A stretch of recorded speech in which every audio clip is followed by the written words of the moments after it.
विमोचन भी होना है। कमल जी पाठ न्यूज़ के संपादक हैं। एक ऐसा व्यक्ति जो अपने दम पर एक बहुत बड़ी पत्रिका का संचालन कर रहे हैं। सदस्य तो जितने जुड़े उतने जुड़े और लोगों का सहयोग तो ऊँट के मुंह में जीरा जैसा है। फिर भी अपनी हिम्मत से आचार्य श्री की आज्ञा का पालन करते हुए प्रयास कर रहे हैं।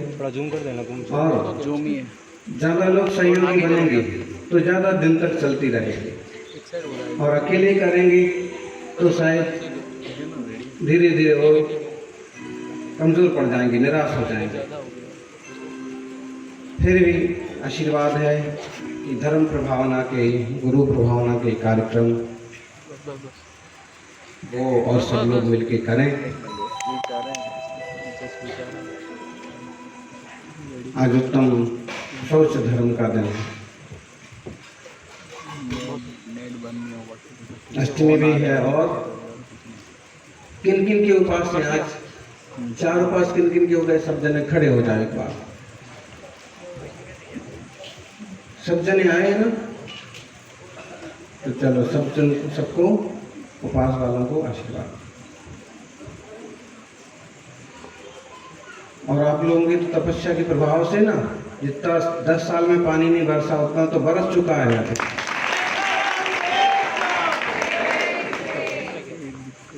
ओम नमः सिद्धिभ्याः,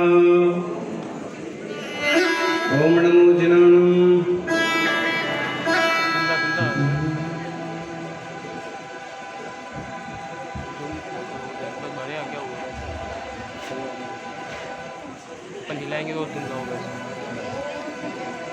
मेरे मन मंदिर में आन पधारो महावीर भगवान।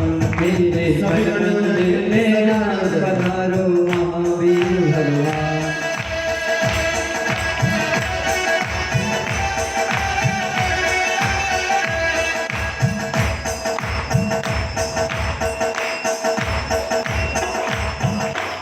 मेरे मन मंदिर में आन पधारो महावीर भगवान।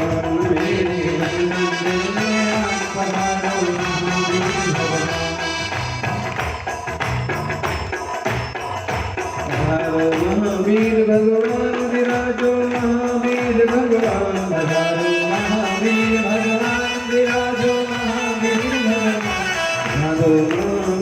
भगवान विराजो, महावीर भगवान पधारो, महावीर भगवान विराजो, महावीर भगवान। मेरे मन मंदिर में आन पधारो महावीर भगवान। मेरे मन मंदिर में आन पधारो महावीर भगवान।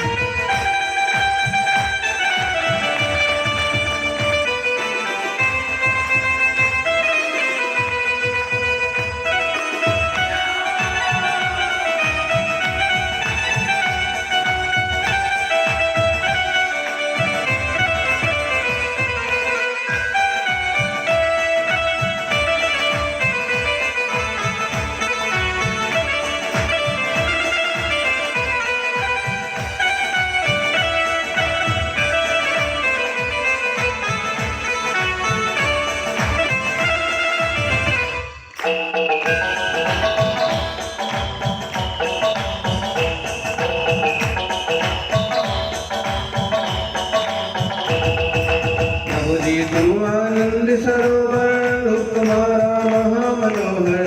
जी तुम आनंद सरोवर रूप तुम्हारा महामनोहर। प्रभु जी तुम करुणा के सागर,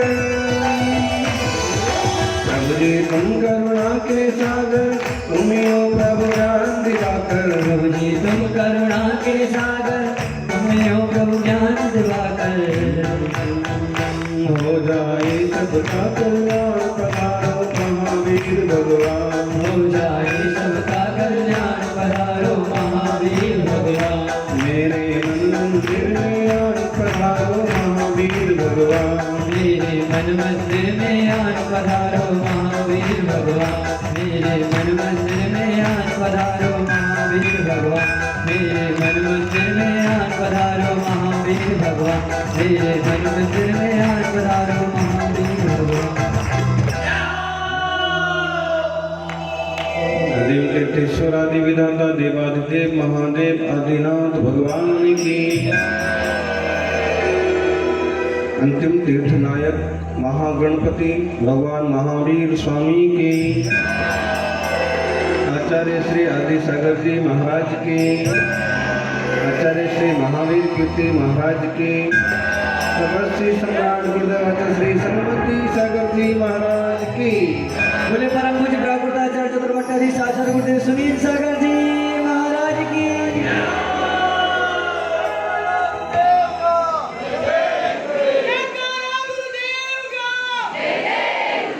उत्तम क्षमा मार्दव आजव भाव है।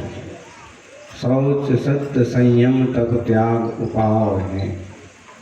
आकिंचन ब्रह्मचर्य धर्म दस सार है। चहु गति दुख ते कारण सुगति करता है। धर्म है उत्तम क्षमा मार्दव आर्जव। वास्तव में एक सब आत्मा के ही गुण हैं और एक आत्मा की सिद्धि के ये मार्ग हैं। इस 10 दिन 10 लक्षण के ऐसे समझो कि इन 10 दिन में तो हम पढ़ाई करते हैं और साल भर परीक्षा देते हैं। स्कूल की पढ़ाई साल भर होती है, परीक्षा 10 दिन होती है। हमारी पढ़ाई 10 दिन होती है, परीक्षा साल भर होती है। स्कूल की पढ़ाई घर पर करना पड़ती है, परीक्षा स्कूल में जाके देते हैं। हमारी पढ़ाई मंदिर में होती है, परीक्षा घर पर होती है। एक एक दिन सिखाया जाता है कि क्षमा आत्मा का गुण है, स्वभाव है, स्वीकार करो, धारण करो। मृदुता आत्मा का गुण है, स्वभाव है, स्वीकार करो। ऋजुता आत्मा का गुण है, लक्षण है, धर्म है, स्वीकार करो। निर्लोभता ये भी आत्मा का ही भाव है। उत्तम क्षमा मार्दव आर्दव भाव हैं। ये भाव हैं, अंतरंग गुण हैं, थोपे नहीं गए हैं, भीतर से प्रकट होते। शौच सत्य संयम तप त्याग उपाव है। ये मूल गुण है, मूल भाव है। इन पाने हैं, इनको पाना है तो क्या करना? सत्य शौच सत्य संयम तप,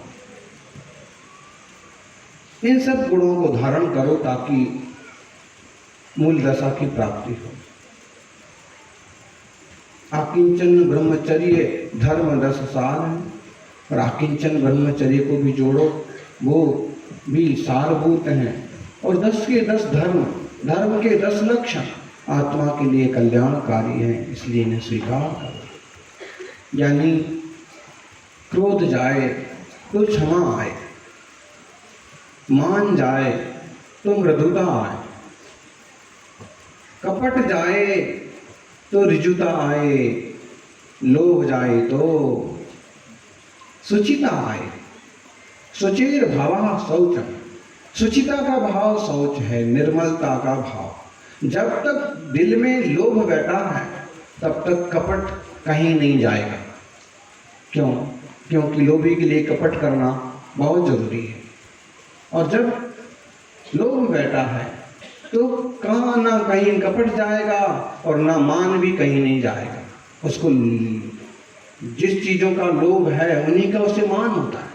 मेरे पास सोना है, मेरे पास चांदी है, और मेरे पास हवेली है, मेरे पास नवेली है, कुछ भी कल्पना करते।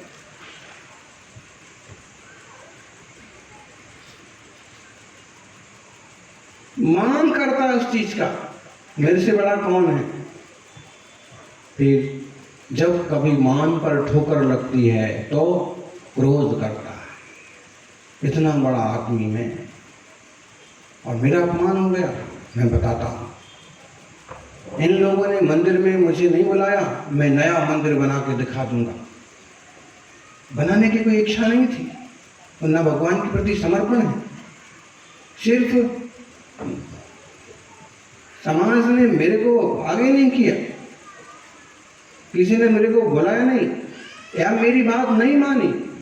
एक ज्ञानी मान पर ठोकर लगती है तो क्रोध पैदा होता है, और क्रोध पैदा होता है तो भी समस्याएं प्रसारित होती। इसलिए 4 कसायों को जीतो। आत्मा का तो पानी मीठा है, आत्मा का स्वभाव तो निर्मल है, अच्छा है, लेकिन सब क्या हो रहा है? युवा बहुत बैठे हैं, छोटी सी कहानी लेंगे तो आसान हो जाएगा समझना। गांव में एक कुआं था, एक ही कुआं था, काफी गहरा था, काफी भरता था, काफी मीठा पानी था, जैसे बोर्डिंग का कुआं।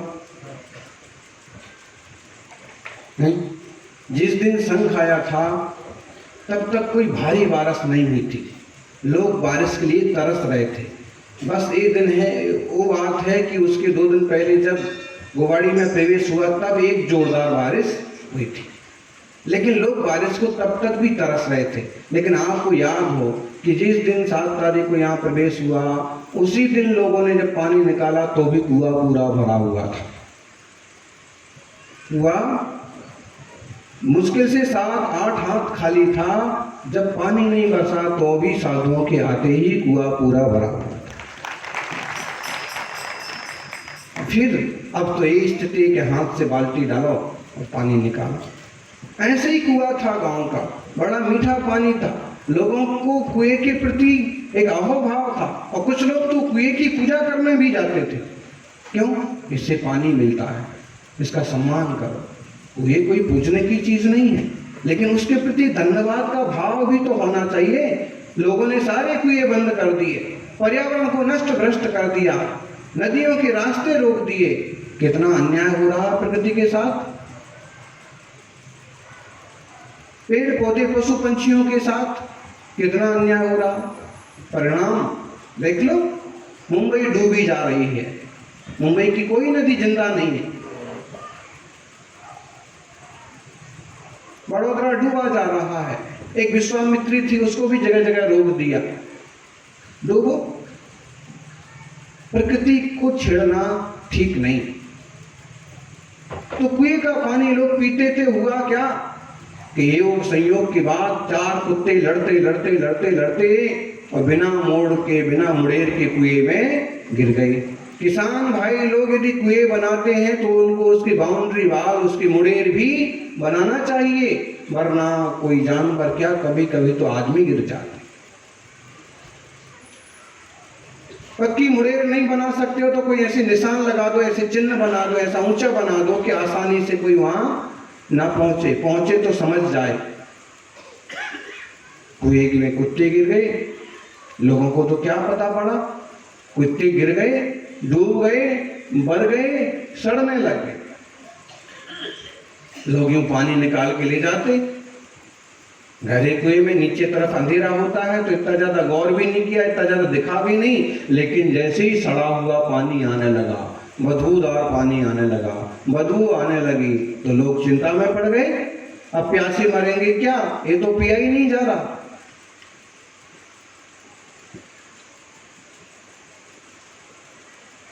अब अपनी कहानी में इसमें तो कुत्ते पड़ गए इसलिए मैला हो गया और बदबूदार हो गया। आज तो लोग जानबूझ के पानी को बदबूदार बना रहे हैं, बाथरूम में फिनाइल डाल करके, बहुत ज़्यादा यूज करके, एकदम शरीर को भी बार बार साबुन तेल और फुली लगा करके पानी को बदबूदार गंदा बना रहे हो।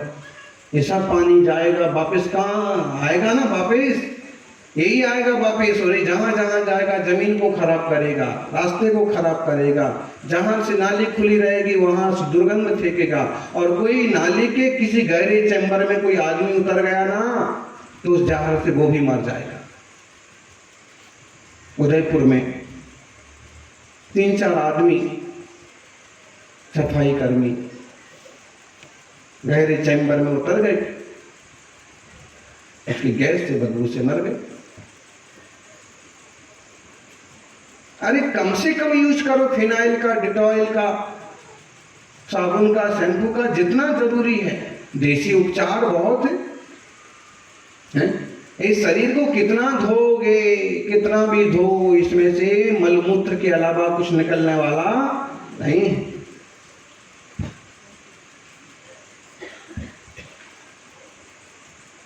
नाली में रेत जमा हो जाती है, कहीं कहीं सोनी लोग, सुनार लोग, सराफ लोगों के घर के बाहर जहाँ उनके काम चलते, कारखाने होते हैं, वहाँ भी तो कुछ गरीब माताएं, महिलाएं वो वहाँ की नालियाँ साफ करती, और नाली में से रेत निकालेंगी, नाली में से पानी निकालेंगे, उसको बार बार यूं यूं करते करते वो गंदी नाली को साफ करते हैं, तो कदाचित उनको भी हफ्ते 2 हफ्ते में एक आध चांदी का सोने का टुकड़ा मिल जाता है कि उनकी मेहनत सफल हो जाती है और उनका किया गया वो निम्न काम वो भी उनके लिए थोड़ा सा लाभ का कारण बन जाता है। लेकिन ये बॉडी, ये शरीर कितना भी धो, कितने पानी से धो, कुछ मिलने वाला, नाली धोने वाले को तो थोड़ा सा कुछ मिल भी सकता है, इसमें कोई गुंजाइश नहीं। फिर भी कितना सावधानी रखिए। वास्तव में धोना, शुचिता देह की शुचिता तो क्या करेंगे, बस तन शुद्धि उतनी हो गई जितनी जरूरी है, बहुत है। बाकी बहुत ज्यादा लीपा पोती करने से कोई फायदा नहीं। मन शुद्धि हो, आत्म शुद्धि हो, वो सबसे ज्यादा जरूरी है।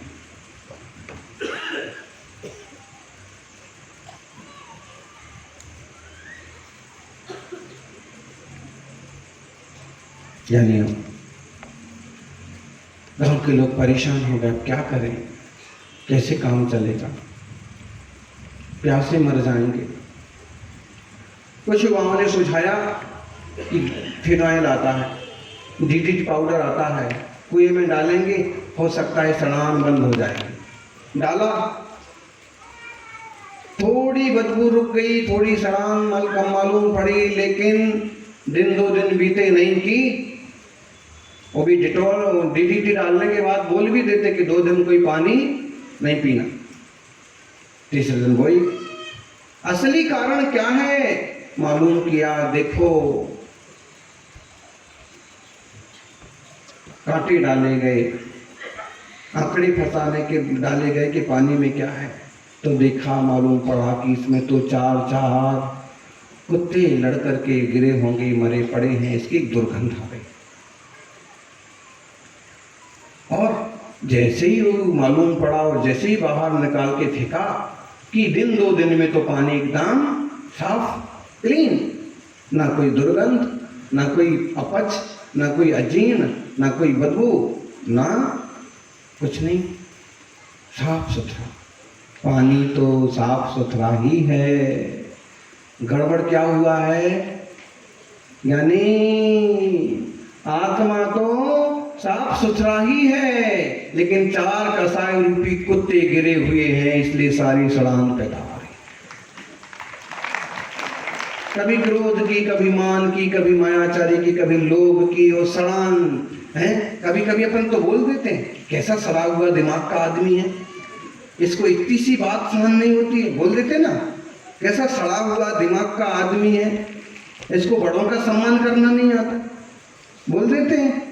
सड़ा हुआ दिमाग मतलब कसाया विष्ट बुद्धि, उसको आत्म तत्व का, स्वरूप का बिल्कुल भी ज्ञान नहीं। देखो, यानी बुद्धि का सदुपयोग करो, अपने ज्ञायक स्वभाव को पहचानो। हमारा ज्ञायक स्वभाव समझो सच्चा, मीठा, अच्छा पानी, और एक कसाय समझो कुत्ते।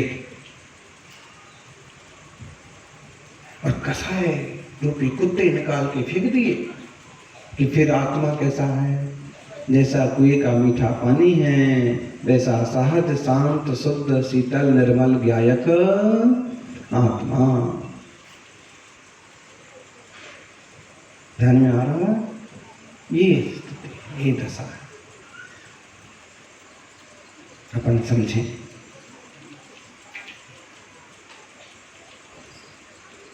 देह की शुचिता से कुछ नहीं होता है, आत्मा की शुचिता बनाइए।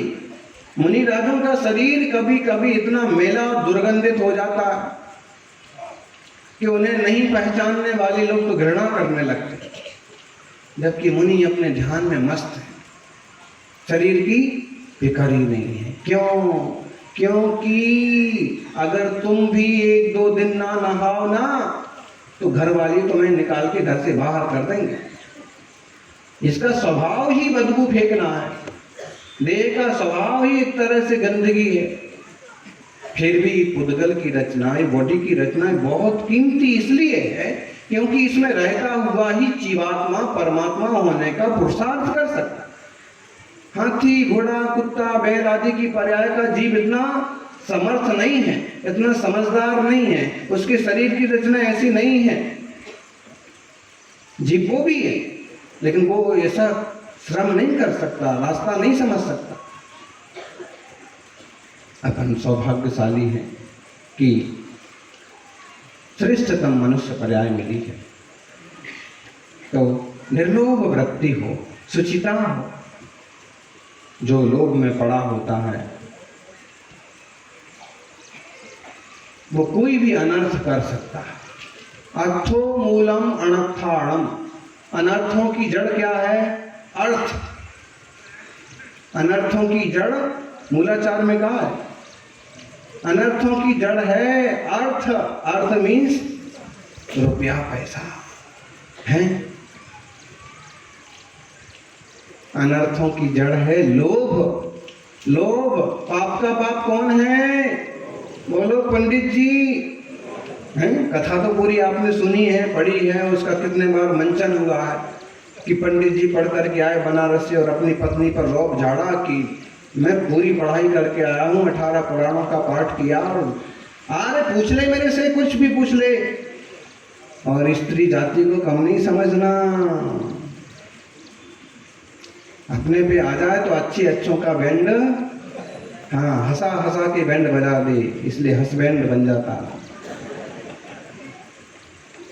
उसकी पत्नी ने कहा जी आए हो तो पहले कुछ खा तो लो, थोड़ा सा पानी पी लो, हैं? इतनी पढ़ाई करके 12 साल बाद आए और क्या ये अपनी पंडिताई? अरे पंडिताई नहीं तो कुछ भी पूछ ले, सब पढ़ के आया।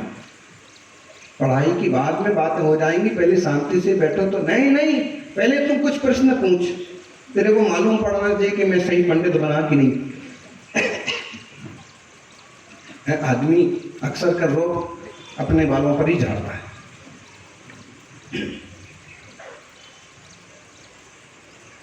और अपने वाले भी समझदार होते हैं तो पचा भी लेते कि भाई यही भी इसी में खुश है, तो हाँ हाँ ठीक है, तुम बहुत बड़े हो, हैं? लेकिन उसको मालूम है कि तुम कितने बड़े हो। मराठी की एक कहावत है, पति नेता बन गए, बहुत बड़े मंत्री बन गए, और पत्नी के पास पहुंचे कि देखा कितना बड़ा आदमी बन गया। दोस्तों ने बहुत प्रशंसा की और किसने कहा भाभी जी देखो, भाई साहब तो भाभी जी बोली मला माहिती आहे दगडाला सेंदूर फासाला की देव झाला। हैं? मुझे मालूम है कि पत्थर को सिंदूर लगा दिया कि देव बन गया। इनकी औकात मेरे को मालूम है।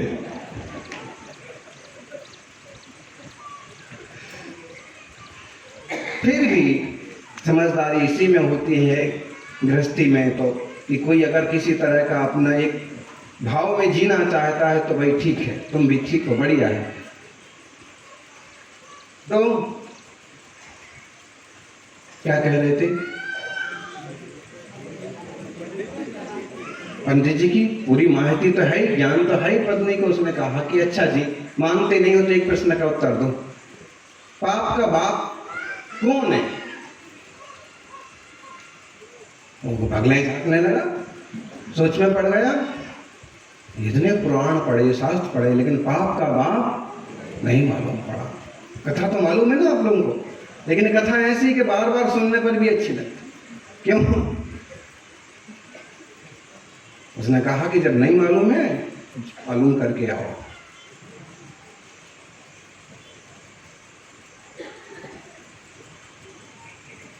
वापस चली काशी के लिए, बनारस के लिए।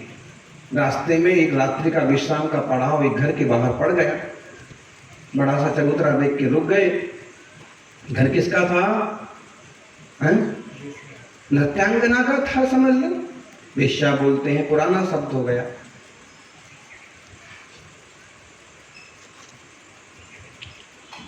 समझ लो, कोई हीरोइन का घर था।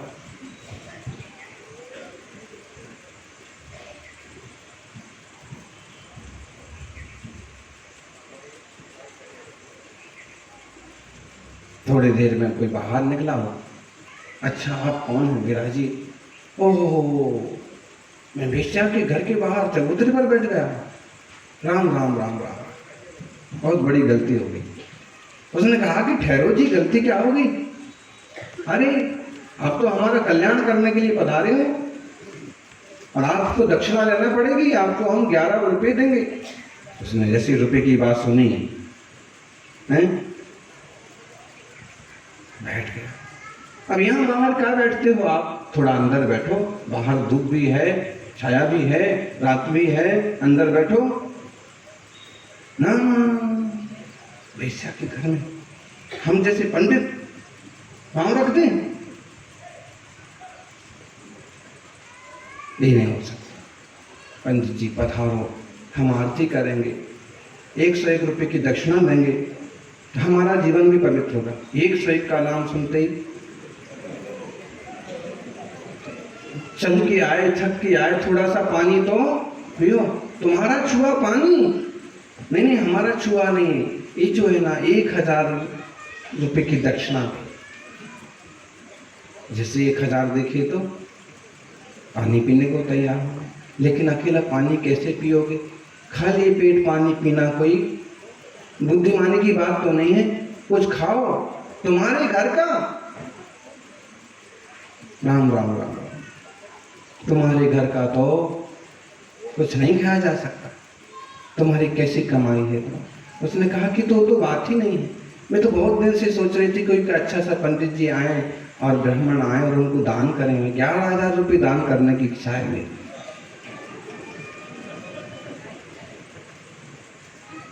मेरे हाथ का नहीं खाना तो रूखा सूखा सीधा दे देती हूँ, तो आप बना लो। हाँ ये ठीक है। लेकिन जैसे सीधा भाव निकाला सब, तो उसने कहा कि देखो आप कब बनाओगे, कैसे बनाओगे? मैं ही बना देती हूँ, 21,000 रुपये मेरी दक्षिणा स्वीकार लेना। उसने कहा पका पकाया भोजन और 21 बोलो भोजन बन गया, थाली लग गई और लो पंडित जी जीमो। जैसे ही पंडित जी जीमने लगे तो उसने कहा ठहरो जी, आप तो अपने हाथ से बहुत बार खाते होंगे, कभी इस पतिता को भी अवसर। अच्छी ची तेरे हाथ का, और देखिए गुड़ खाएं, गुलगुलों से परहेज करें। तेरे हाथ का? उसने कहा कि मेरे हाथ में क्या हो गया? मेरा हाथ तो अच्छा है। नहीं नहीं, तेरे हाथ से नहीं खाया जा सकता। पूरे 31,000 रुपये दान की दक्षिणा करूंगी।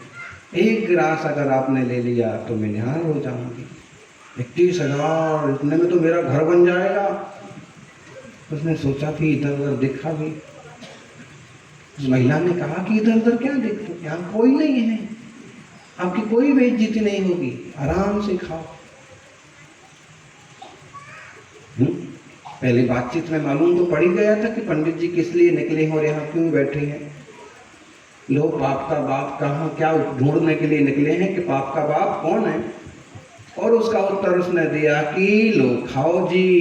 और जैसे ही मुंह तक गिलास गया कि उसने गिलास तो छोड़ा और एक झापड़ जोर से लगाया। पंडित जी की हवाइयाँ उड़ गई। क्या किया? उसने कहा कि आपके प्रश्न का उत्तर दिया है। लोभ पाप का बाप है। यहाँ तो होटले पर पाँव रखने को तैयार नहीं थे और यहाँ खाने को तैयार हो गए लोभ में। जाओ और पत्नी को कहानी सुना देना। मैं सोचा कि एक बार तो झापड़ पड़ गया, अब दोबारा कहानी क्या सुना। लोभ सचमुच पाप का बाप है। आप देख लो कैसे कैसे दुष्ट अधिकारी और दुष्ट नेता और दुष्ट लोग होते हैं। बच्चों के मिड डे मील में से वो खा जाते हैं, वो नकली माल बेच देते हैं, सड़ुआऊ गेहूं बेच देते हैं, उनकी जो पुस्तकें आई हैं पुस्तकें उड़ा जाते हैं। आदिवासी क्षेत्रों के लिए जो मद आया है, जो उसके लिए सरकार की तरफ से पैसा आया है, वो उड़ा जाते। कुछ तो सोचो, विधवाओं का पेंशन, बूढ़ों का पेंशन, ऐसी गजब की नीचता होती है। किसी बड़े अधिकारी से कुछ तुम छीन लो, कुछ लूट लो, कुछ दबा लो, एक बार ढक जाएगा। सेठ जी से तुम 150 रुपये ले लो, ढक जाएगा। क्यों? 200 रुपये कमा रहे हैं, 300 रुपये कमा रहे हैं, 150 चले गए तो सोचेंगे कोई बात नहीं, उसके भी बाल बच्चे। लेकिन ये तो गजब की, सड़कों में से सीमेंट खा जाते हैं, डामर खा जाते हैं, जानवरों का चारा खा जाते हैं। कैसा लोभ, कैसा पाप का बाप।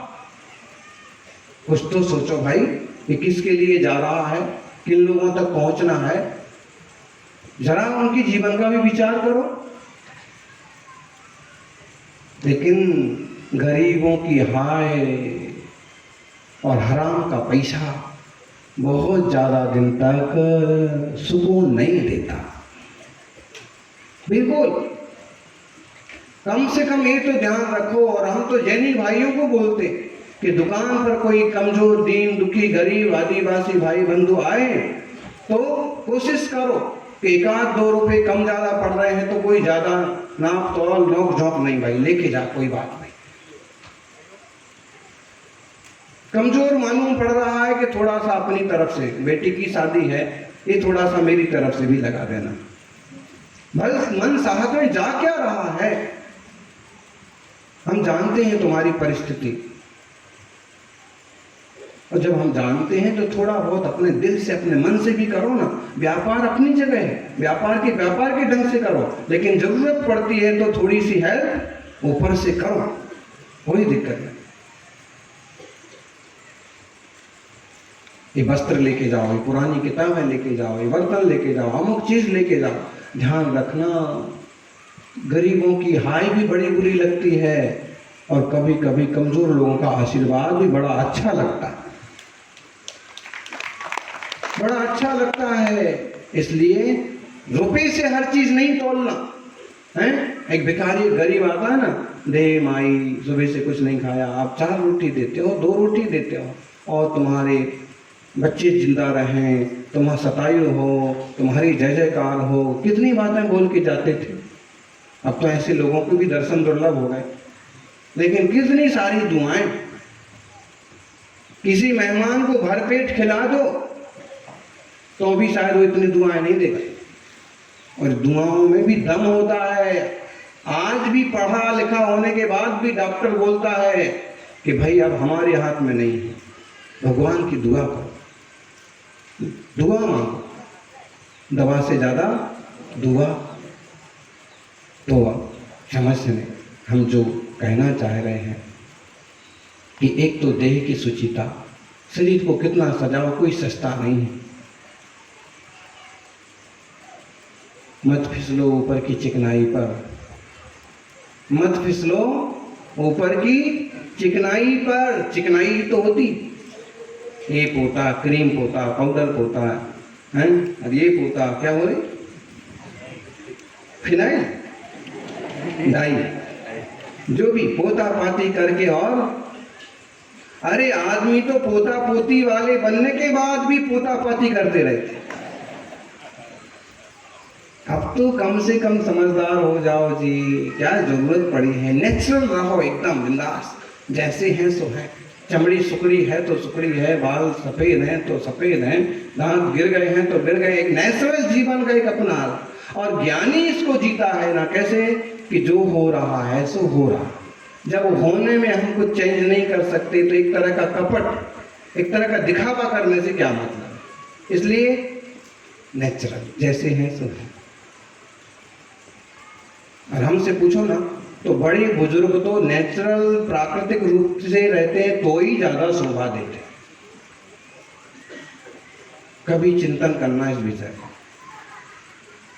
मन में विषय वासना, सुंदर दिखने का बहुत ज्यादा लोभ हो, वो बात अलग है, वरना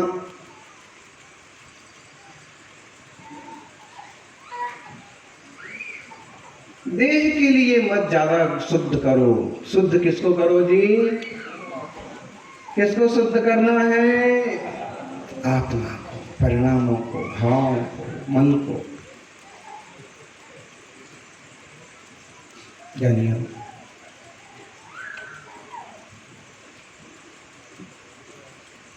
सुचिता के लिए जो पंक्तियां कही गई हैं, धरि हृदय संतोष करूं तपस्या देह सो शौच सदा निर्दोष सुख पा धर्म बड़ो संसार में। हृदय में संतोष धारण करो, ये हो गई सुचिता, पवित्रता। ये निर्लोभी व्यक्ति है, ये तुम्हारा पैसा नहीं दबाएगा, इसको दे दो भाई साहब, बाद में मिल जाएगा। इससे होता है, पवित्र है इसका हृदय। ग्राहकों में भी होता है, एक ग्राहक को दे दो भाई साहब, ये तो लेके जाता है वापस सही टाइम पर देता। लोगों में भी होता है। तो हृदय में संतोष हो तो व्यवहार भी अच्छा हो। धैर्य हृदय संतोष, करम तपस्या देश, देश से तपस्या करो, शौच सदा निर्दोष। सुचिता धर्म तो निर्दोष है और सबसे बड़ा ये धर्म संसार का धर्म है। क्या? निर्लोभता। लोभ क्या करना है? पहले खान घोटाला के अधिकारी पकड़े गए थे, फिर पकड़े गए। अफसरों को पता नहीं यही चोरी की चपाटी के अलावा और कोई काम है कि नहीं। और मेरे को लगता है कि इनकी औरतें ही कुछ ज्यादा मांग करती होंगी, इसलिए इन लोगों को चोरी बदमाशी करना पड़ती। औरत चाहे तो आदमी को ठीक कर दे कि चुरा चुरा के कहाँ से ला रहा है, तो चोरी खा खा खा करके हमारा क्या हाल होगा। और कभी पकड़े जाओगे तो डायमंड के हार और डायमंड के कंगन मिलते हैं, पत्नियों के लिए ही कर रहे हैं। जो भी है, ऐसे लगता है कि पत्नियों को भी लगता है कि देखो उनके यहाँ इतना हो गया, उनके यहाँ इतना हो गया, तुम तो कुछ नहीं करते। हाँ, कभी कभी ईमानदार अधिकारी कोई हमारे पास आते हैं तो बोलते हैं कि महाराज औरों की तो छोड़ो, बोले हमारी इसकी भी शिकायत है। फिर उनको ही समझाना पड़ता है कि देखो,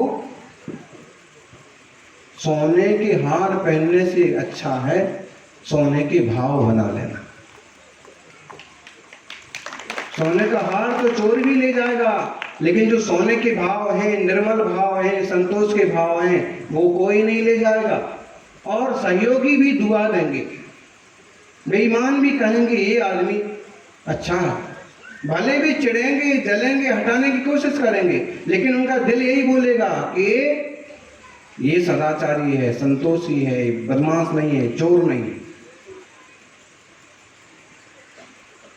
और कदाचित कुछ परेशानियां जरूर हो सकती हैं, लेकिन आपके भाग्य में जो है वो मिलकर ही रहेगा, मिलेगा ही मिलेगा।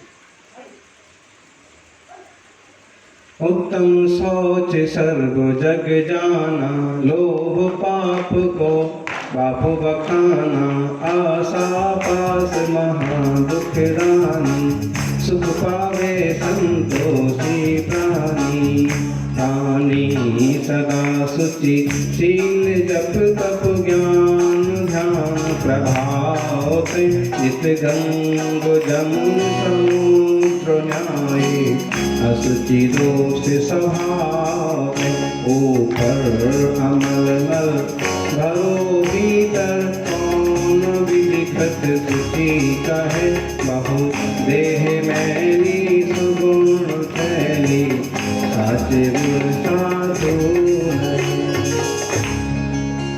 सुचिता धर्म तो उत्तम है, सब सुचिता, निर्मलता, लोभ से रहित होना, आशा पास महा दुखदानी। बहुत यहाँ आशा का मतलब आशा नहीं, आशा तो होना चाहिए, थोड़ी सी आशा होना चाहिए कि हम अच्छा करेंगे, अपने लिए अच्छा करेंगे, परिवार के लिए, लोगों के लिए। तृष्णा नहीं, आशा का अर्थ यहाँ तृष्णा समझना कि तृष्णा पाप महा दुखदानी। तृष्णा का पास जो है, सुख पावे संतोषी प्राणी, प्राणी सदा शुचिशील जप तप ज्ञान ध्यान प्रभाव। एक गुण सुचिता, शील, जप तप ज्ञान ध्यान, इसके प्रभाव से पवित्र होता है।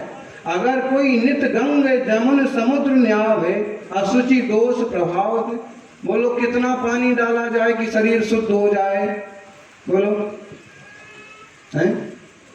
कितना पानी डाला जाए कि शरीर पवित्र हो जाए? समुद्र का पानी डालो, बोले पूरी गंगा ऊपर से निकालो तो भी मही सागर में डुबा दो ना, मर जाएगा, लेकिन शरीर शुद्ध होने वाला उसके अंदर से फिर भी वही निकलेगा, खून पी मल मांस मूत्र। फिर क्या करना? फिर कहते हैं कि ऊपर अमल मल भरियो भीतर, शरीर में ऊपर से निर्मल दिखता है, चमड़ी दिखती है, कोई काली चमड़ी होती, कोई गोरी चमड़ी होती है, नहीं? मत फिसलो। ऊपर की चिकनाई पर चांदी का वर्क है, गोबर की मिठाई पर। मत फिसलो ऊपर की चिकनाई पर, चांदी का वर्क है, गोबर की मिठाई पर। ये शरीर का हाल है, हाले शरीर वर्क है बस। गोबर की मिठाई और चांदी का वर्क लगाओ, कितनी मीठी लगेगी, कितनी अच्छी लगेगी। गोबर तो गोबर है। थोड़ी सी ऐसी कठोर बातें हैं जो महावीर स्वामी ने कही हैं, लेकिन जीवन के लिए काफी हितकारी है। थोड़ा सा वैराग्य बढ़ाने वाली है, लोगों को ईमानदार बनाने वाली है, लोगों को धर्म के प्रति, दया के प्रति जोड़ने वाली है कि भाई जैसा तेरा शरीर वैसा औरों का शरीर, और ये कोई सोने का नहीं बना है, इसके ऊपर सोना मढ़ने की बजाय ना इसके मन को, इसमें बैठे हुए भगवान को पवित्र करो। कौन विधि घटा शुचि कहे, शुचि एक घड़ा हो और मल भरा हो, उसमें ऊपर से खूब अच्छा दिख रहा हो, चमकदार, लेकिन वो शुद्ध है क्या है? आप लोगों के घर तो फिर भी थोड़े से ठीक जगह बने होंगे। मुंबई में ना घर जो होते हैं प्राय घर के नीचे ही सेप्टिक टैंक होता है, केवल 4 अंगुल का अंतर, और अगर उस 4 अंगुल का ऊपर हटा दिया जाए ना, आदमी कई पर बैठा हुआ है, हैं? जैसे सरकारी स्कूल की छतें टूट के गिर जाती हैं ना, वैसे ही कहीं सेप्टिक टैंक टूट के गिर जाए अचानक, तो आदमी कहाँ पहुंचेगा, हैं? खजाने में पहुंचेगा। हर रोज जो जमा करता है ना खजाना, सीधा अपने ही खजाने में पहुंच जाएगा। ये हाल है मुंबई जैसे शहरों का, और कई बार गांव में भी। सिर्फ वो 4 अंगुल का, 2 अंगुल का वो फर्श ना हो, पत्थर ना हो, तो वहां कोई बैठना पसंद करेगा? केवल 2 अंगुल के अंतर से बैठे हैं आप, 4 अंगुल के अंतर से अगर उसको निकाल दिया जाए तो यही हाल है, शरीर के भी यही हाल है। फिर इससे जितना धर्म ध्यान बने उतना करो। बहुत देह मैली, ये सच्ची बात है। अब और सुनो, ये बात सच्ची है कि देह ऐसा है, लेकिन एक बहुत महत्वपूर्ण बात कह दी है कि बहुत देह मैली सुगुण थैली। लेकिन इस देह जो है ना, बड़े गुणों की थैली भी है। इसमें आंखें हैं, आप देख सकते हो, इसमें कान है, सुन सकते हो, इसमें दिल है, इसमें मन है, आप दया दान कर सकते हो, इसमें खूब समझदार ज्ञानी आत्मा रहता है, तो और एक्टिव है ये बॉडी पूरी, तो आप इससे आत्मा का कल्याण कर सकते हो। और ऐसा शौच गुण साधु धारण करते हैं कि शरीर तो है उन पर, लेकिन शरीर का मोह नहीं है, लेकिन उसका उपयोग पूरा कर रहे। क्या उपयोग?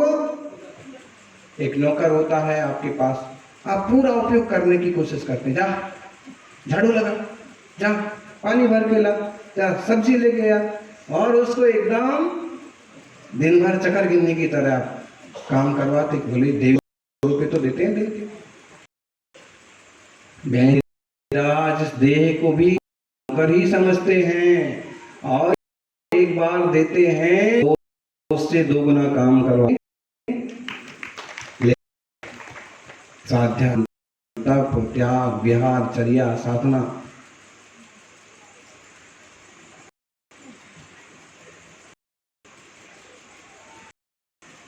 ऐसे उच्च